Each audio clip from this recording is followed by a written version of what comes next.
A frequently asked question of my clients is, if I move into a skilled nursing facility, will they take my house? The answer is no. No one is going to sell or take your house if you move into a skilled nursing facility. When you make entrance there, you have options. You could sell your house and use the proceeds for your cost of care. Maybe you want to move to a different facility closer to your family. You may wish to retain your home. One thing that you really shouldn't do, though, if you're receiving Medicaid and in a nursing home, is to sell your house for less than fair market value.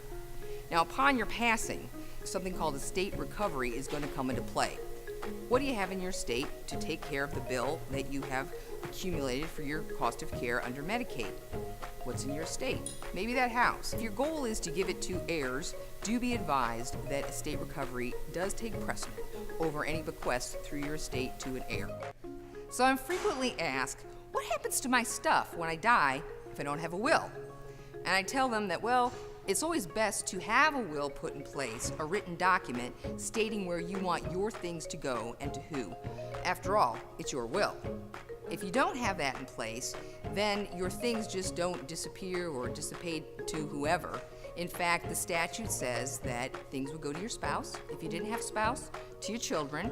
If you're married more than once and there are spouse and children, it gets a little tricky. We could talk about that.